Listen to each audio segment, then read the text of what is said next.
There's got to be a point in all of our lives when something happens and we become a seeker. Hello and welcome again, fellow seekers, to the Seekers of the Eternal podcast. I'm your host, Pale Horse, and my co-host, Jay, he's out with a cold this week, so flying solo again here.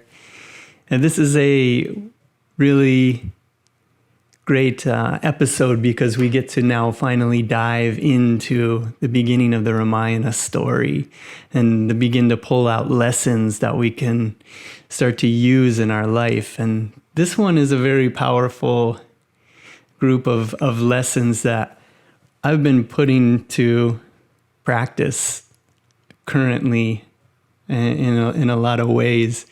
Even just this example of hosting this podcast it takes a lot of confidence and courage to commit to every week sitting in front of this microphone and coming up with what I'm going to be sharing and sort of getting out of the way and letting these things come through me. I have to get over a lot of self-doubt. I have to get over the fears of fears about that it won't turn out the way that I expected, or that I won't be able to pull it off, or that I won't find the inspiration, or that I'll say things that get me into trouble. All of these kind of things of like putting yourself out there that we run into, that we become afraid of, and that keep us from accomplishing things. So that's kind of a headline of what we'll be exploring and discovering in this week's lessons of the Ramayana. And I'll be pulling from a few sources. So in my study of the Ramayana, I like to listen to a lot of different audiobooks and talks and read a lot of different sources. So some of my sources come from, first one is, there is a series of short stories on Audible. It's an Audible original. It's called Many Lessons, Many Ramayanas by Anand Neil Akant. And the other source is a talk by Swami Kriyananda called Life is a Battlefield. And the third one is a class in the Ramayana. It's a 6-part series of classes by a teacher that I love named Nayaswami Asha. And this, the place that I want to start really here is at the beginning.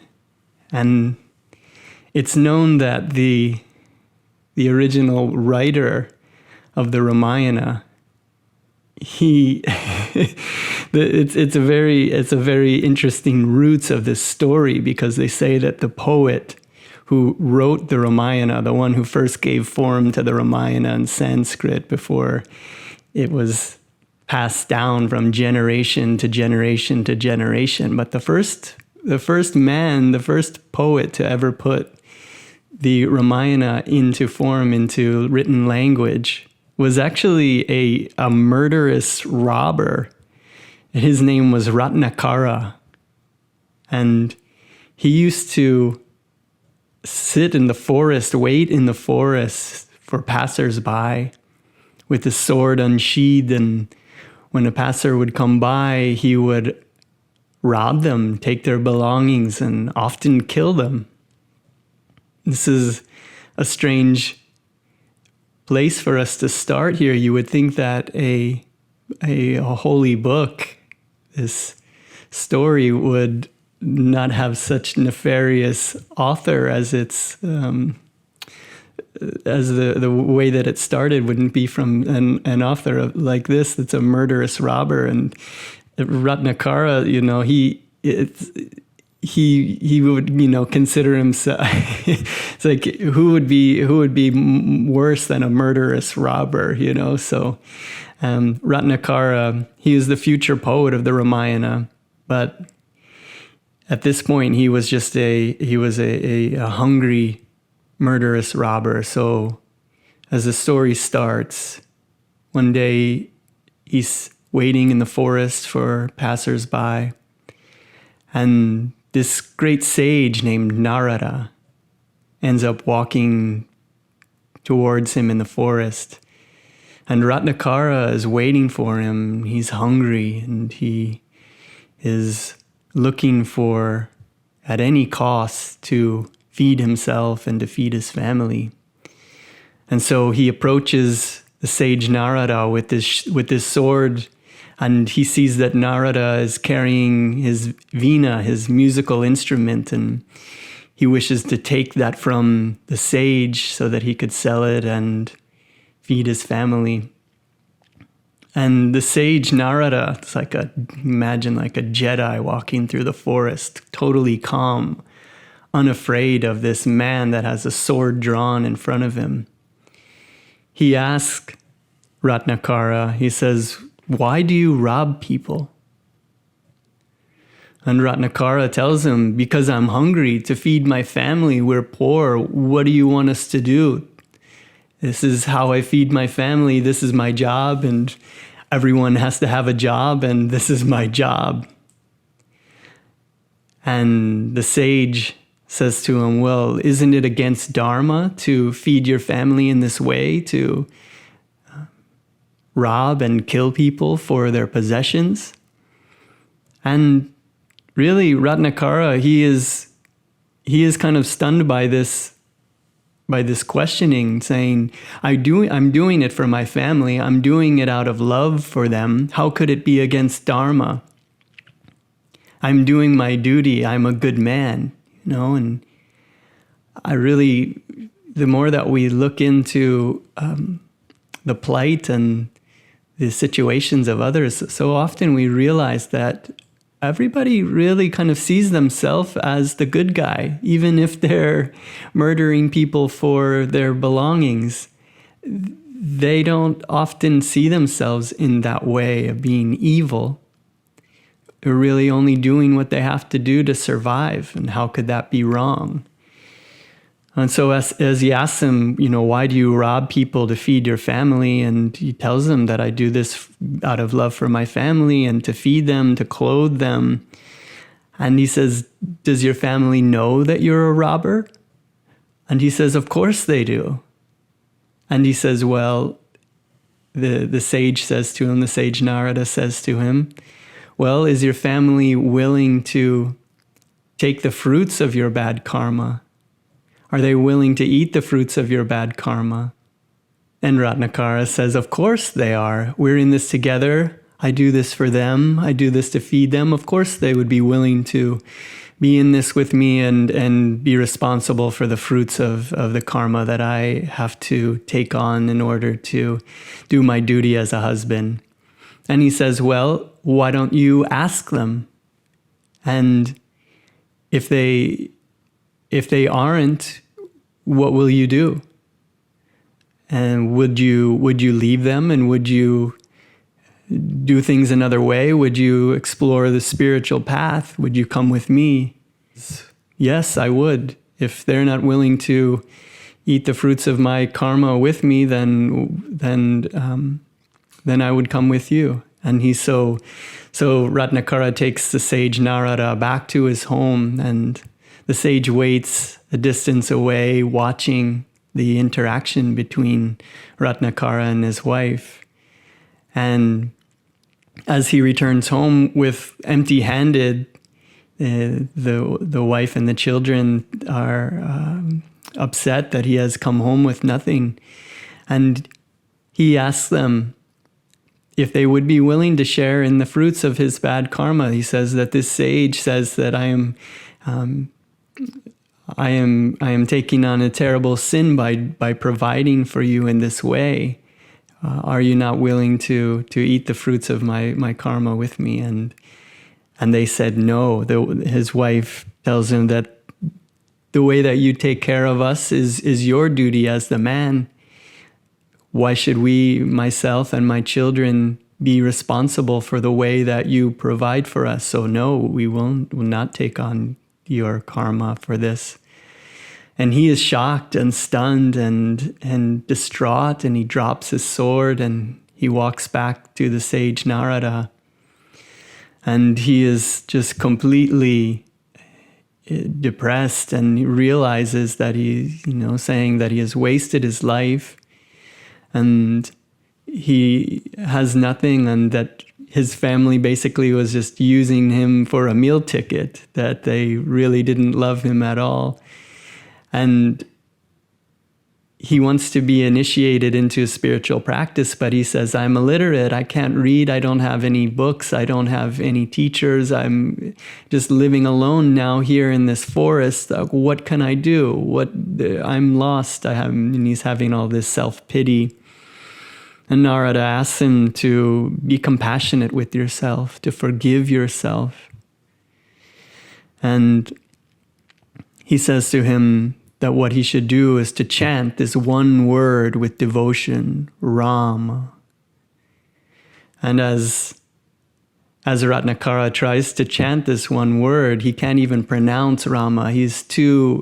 The word is too pure, and he is too filled with evil as being this murderous robber for his whole life that he can't even pronounce the word. And so the sage says to him, well, can you pronounce the word Mara?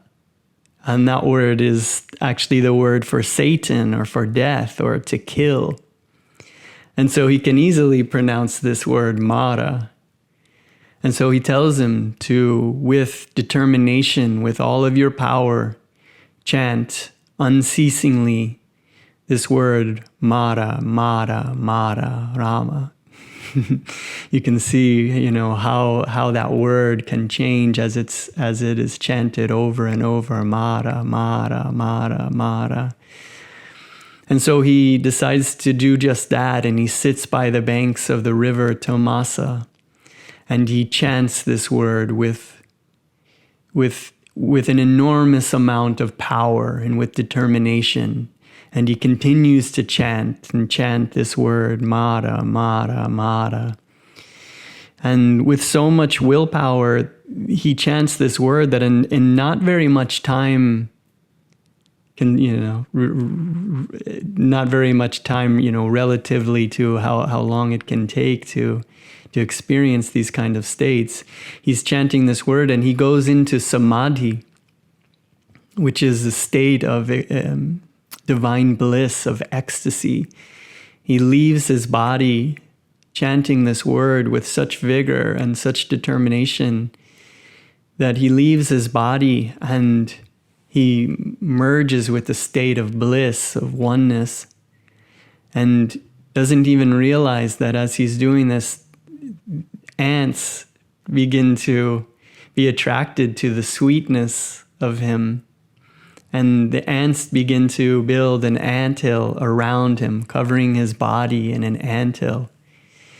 And through the seasons, through the years, he continues to chant Mara, Mara, Mara, Mara, continuing to chant, and he's covered by these ants. Until eventually the ants even move on and go find a new home.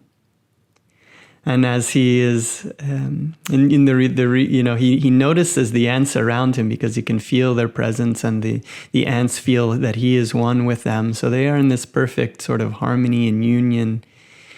And when the ants decide to move on to another home, he is just about to get up and stretch his legs, and then a cobra makes its way over to the anthill and then moves into the anthill, and he decides not to move, and not out of fear from the cobra, but it is because he is at one with this cobra, and this cobra nestles up to him, and they share in this beautiful harmonious relationship, living together here with this anthill. So he continues to chant the mantra in ecstasy, until eventually he is continuing. He doesn't want to move in fear of the cobra, like destroying the cobra's home. So he's just sitting there in complete stillness, not moving, chanting. And with this, And this is some insights from Swami Kriyananda about the concentration of power, that what we should do, and that this story of the sage and the robber beginning to chant this mantra with power, is that it is such a wonderful example of this, that if we really go at it, we really go at what we're doing with power and with integrity and with concentration, that what is possible for us is infinite. That if we concentrate our power and we set out to do everything that we do with power, we can have great effects. Swami Kriyananda, like I was saying at the beginning, that one of the problems that people face in life is an inability to put all of their energy into any one direction at a time. He says that many people are good, but because they don't really put their power into what they're doing, they don't get very far. He says that the Bhagavad Gita says that even the worst of sinners, if he steadfastly meditates, quickly comes to me. Swami Kriyananda says that it isn't where we are, it isn't what we have to overcome, it isn't how much it is. So I'll repeat that again. He says, it isn't where we are, it isn't what we have to overcome, it is how much energy we put into the process. If we really apply energy to everything that we are doing, then we can accomplish what we set out to do. Most people sort of wish for good things. They wish to do good things, wish to help others, wish to help themselves, but not with enough willpower. And that's why they don't get anywhere on the path. One of the things that helps us to develop this kind of willpower is to mix with those who are in tune with that kind of magnetism that we want to develop. Yogananda said, if we want to become an artist, we should mix with artists. If you want to become a successful businessman, then mix with successful businessmen. Don't mix with failures. If you want to become a devotee, then mix with other devotees. And this is a very powerful lesson, a truth, and a reminder to really remember that when we start out on something, that it is about how much energy that we put into it. And just like this story of Narada, we can come to these realizations from anywhere that we're starting. You can be the worst sinner in the world, as this writer, this poet of the Ramayana started out. A murderous robber. You can have all of your faults, you can have all of your shortcomings, all of the evil deeds and all of the things that the place that you're starting. So you start there and you don't worry about that, but what you do is you put all of your power and attention into what you're doing. And just in the same way that he did that with the chant, quickly he realized that he was able to go into samadhi. He was able to have this communion with the divine, even though he was this murderous robber. And so for us, I think that's very encouraging. You don't have to be perfect to start in a meditation practice. You don't even have to be good. You just have to really want it. We shouldn't judge ourselves based on where we're starting or who we are. We should only judge ourselves. I heard one of my teachers say, we should really only judge ourselves by that which we aspire to become. So if we aspire to become the best version of ourselves and we are putting in our full concentration and energy into going after that, then we will be successful. But we will be met oftentimes with a resistance and aversion. Whenever there is a wish, a life wish, whenever there is something that we really want to be doing, we really want to be accomplishing, we are met with this opposite force, the death wish, the wish to give up, to in a broad sense, the wish to die is one of them, but also the wish to just fall asleep or to become lazy, to give up, to find peace through just giving up in this sort of battlefield of life. We can either really charge forth and go after it with all of our energy and our power and our courage, or we feel sometimes that if we could just give up. It's kind of like I mentioned before, this Swami Kriyananda talks about the nostalgia for the mud, as we are like this lotus bud that wants to move up and grow out of the mud and open its petals to the light of the sun. That we have this opposite force that wants to make us wish that we could just sink back down into the mud and go back to our unconsciousness. But we can't really do that. That's not really going to bring us the satisfaction. We want to numb ourselves with all kinds of things: eating too much, sleeping too much sex, alcohol and drugs that would numb us.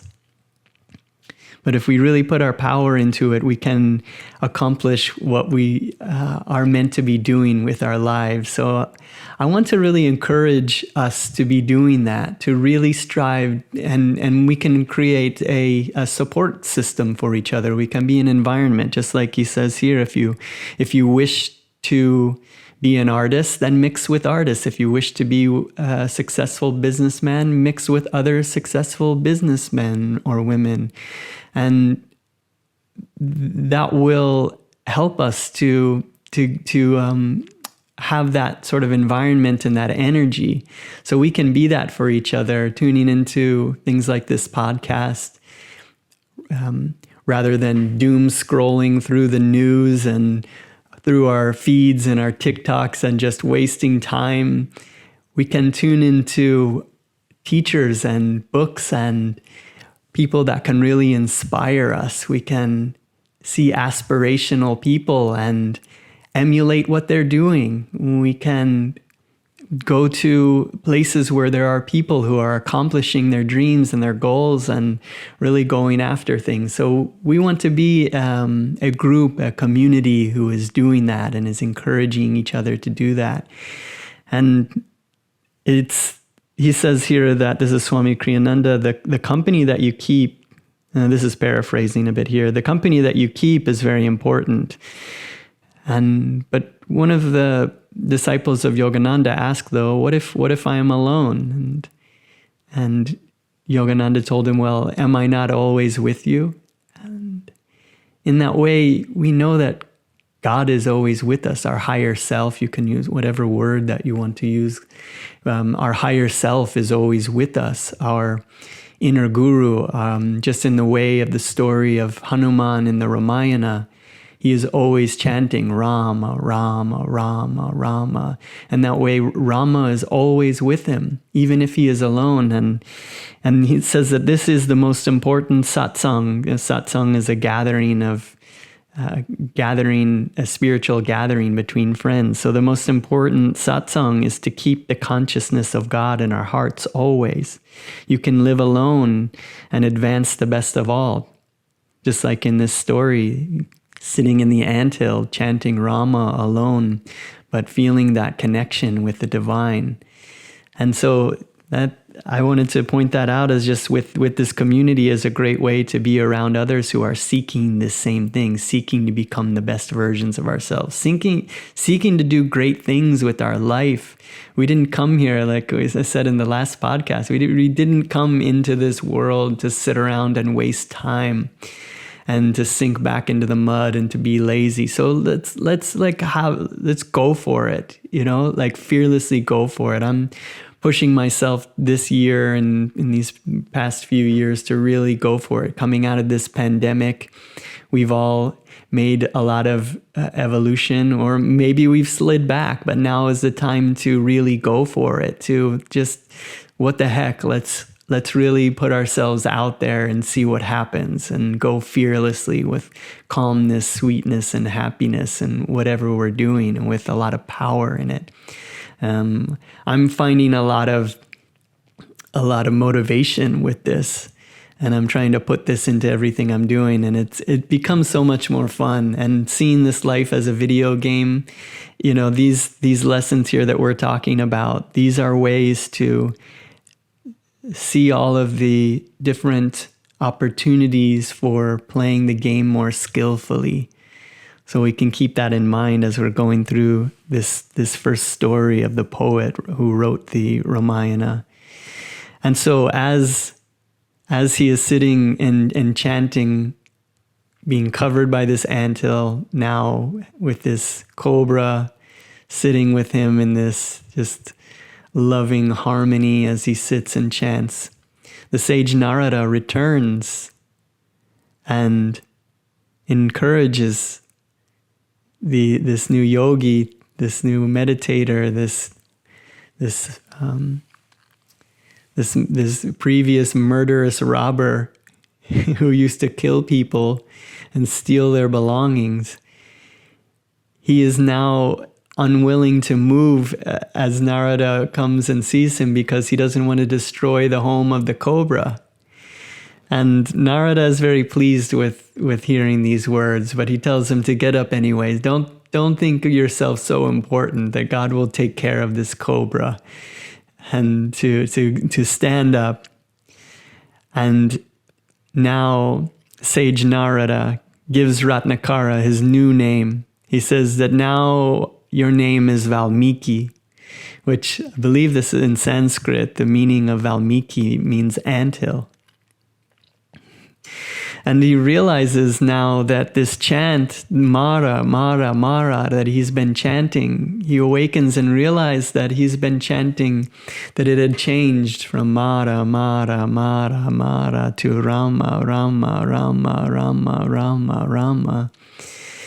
And he is overjoyed with this, and he recognizes that he has understood the meaning of that word, Rama, Rama, Rama, that Rama is, as it says in this series of short stories by Anand Neelakant, he says that Rama is the light of our consciousness. Rama is the light in the darkness. Rama is what is pleasing, and Rama is the joy in the world. And he is just in ecstasy. He has just been here for years and years and years, covered by the elements, not eating, not sleeping. And this is also, there has been known saints that have done this, that have gone for long, long periods of time, covered by the earth, continuing to chant and finally be uncovered. These are stories that you hear in meditation. In my practice of Kriya Yoga,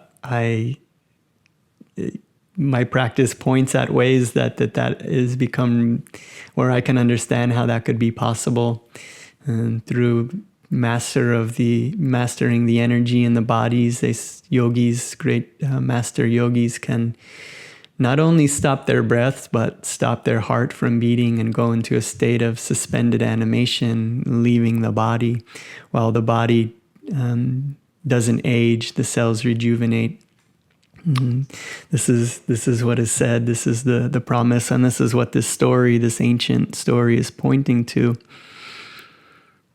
And the sage Narada tells the new sage Valmiki, the new poet Valmiki, that he is to write about Rama and write about this most noble man that ever lived. And he begins to tell him the stories of Rama, and tasks him with putting this story into form, into writing, into Sanskrit. And this, previously illiterate murderous robber is now tasked with writing this most incredible book possibly ever written into Sanskrit. So he becomes this poet, and he's wondering how he is going to do this.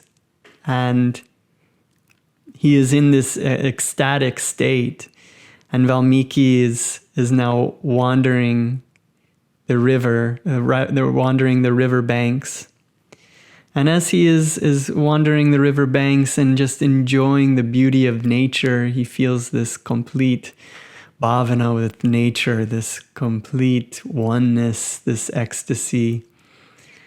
And as he is wandering the banks, they say it's the river Tamasa, the river Tamasa, the river of darkness. He has overcome the darkness and found the light. He's in springtime.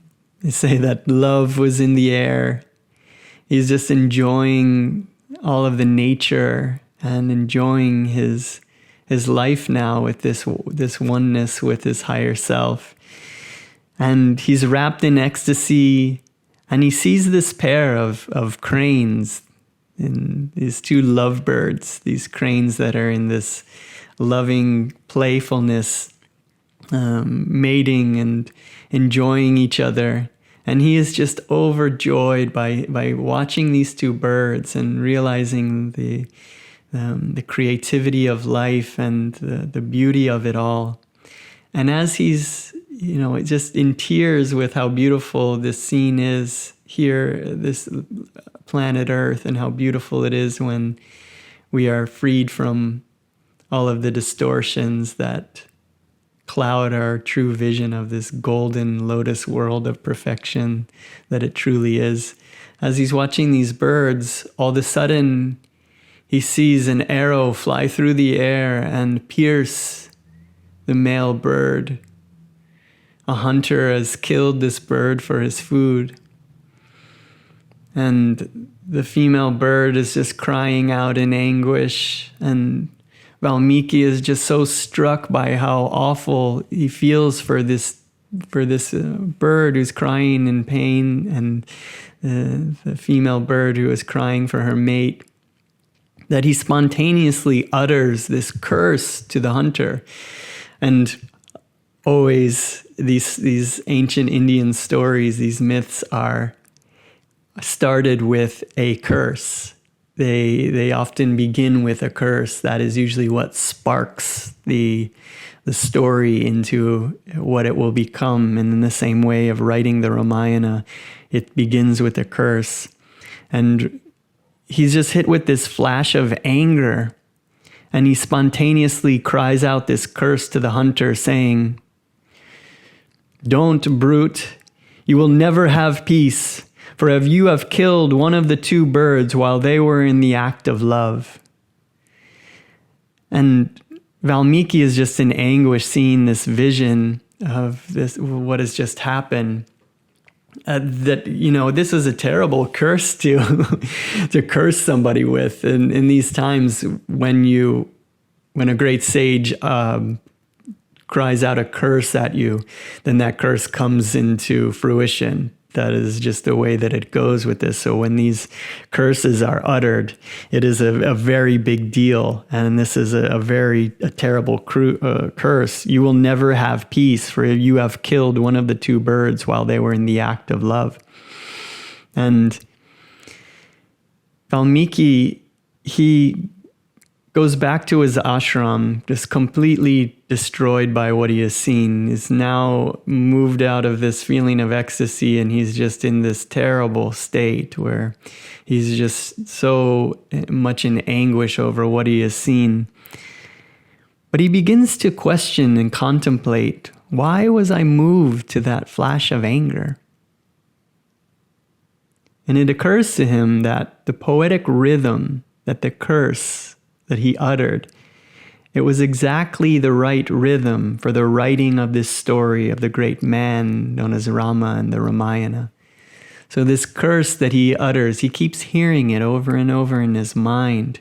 He's not a poet before this.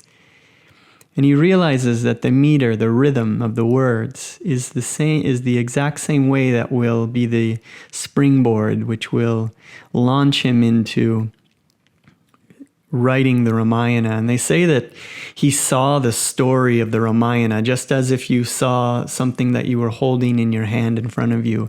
It all came to him so clearly. And then in this poetic meter, he began to write this most epic, long series of verses, of slokas, that from out of his out of his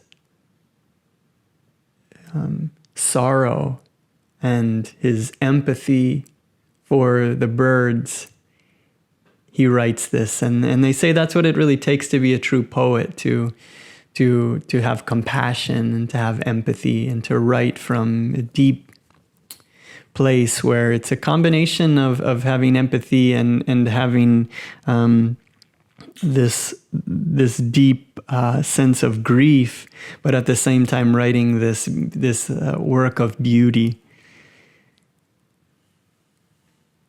And so with this, one of my teachers from Ananda, Nayaswami Asha, she was talking about this part of this story of Valmiki and him contemplating this reason why he was brought into this flash of anger. And she brings up this wonderful story of this golden Buddha in Bangkok, Thailand, that you can visit today. It's this really large golden Buddha. It's not as large as some of them, she says. I've seen some of the enormous golden Buddhas, but it's a large statue that is solid gold, very heavy. And during this time in Thailand, as the history of the area goes, there were a lot of these murderous hordes that would come through and just ransack villages and temples and cities.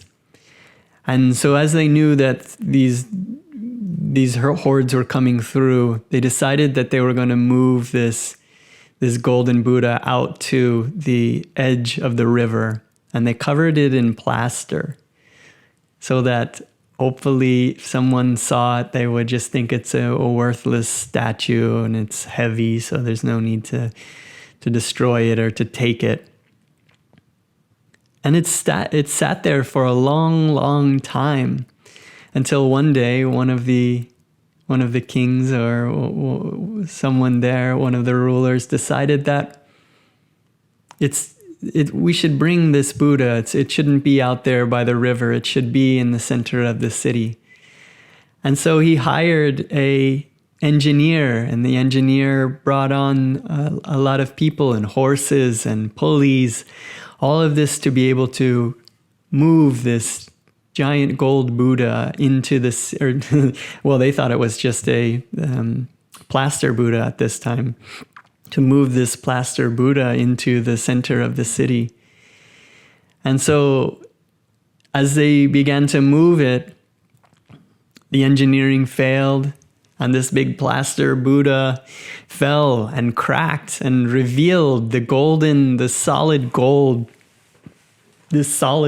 Buddha that existed within, that nobody had any idea that it was there.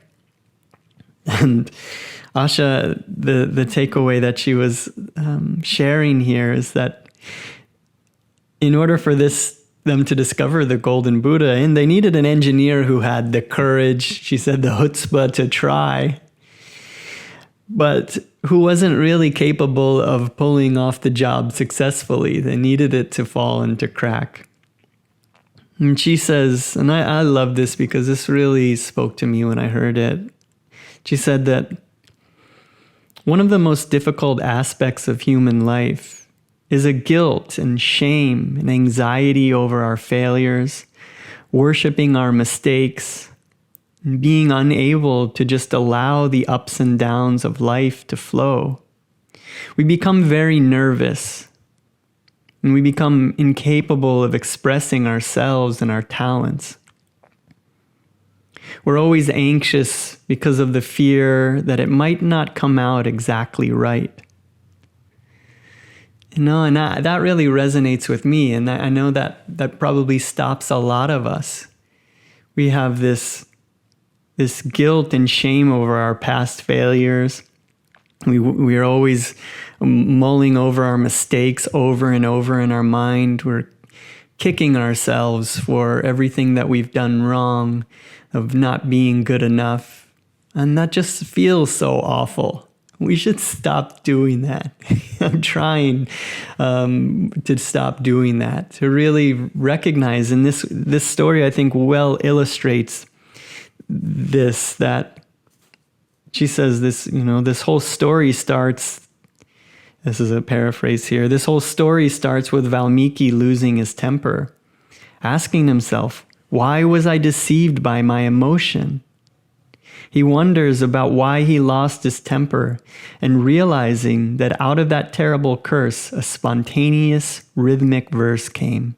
And from that rhythmic curse, he was going to be able to write the entire story of the Ramayana. And so if we look deeper at these two stories, that it was this seeming failure. I mean, when we lose our temper and we curse someone, that's a failure. That's not something that we should aspire to do. That when we lose our temper and do something like that, in the same way this person, this engineer that was moving the Buddha, failed and dropped it. But out of these two situations, something seemingly that was a failure actually led to something better. Asha says, there's a deeply important spiritual lesson hidden within this story. Not only to be able to rise and triumph when things go well, but to move forward without hesitation when things are going badly. Like the engineer with the Buddha, to be fearless and think, what the heck, let's try it. Because you never really know if it cracks, whether or not it's trying to uncover something that's better. And I wanted to share this whole story and these lessons with you because this is something that I'm really putting into practice, and I encourage us all that we should think, what the heck, let's try it. I mean, we want to use introspection. All of the things that we've been talking about here, there's other episodes of this podcast about really asking whether something you are meant to be doing is right for you and using your intuition. But when you've done your best and you've really you've developed a state of calm feeling about something, and you really want to go after something, and you feel it's something that you're meant to do, and go after it.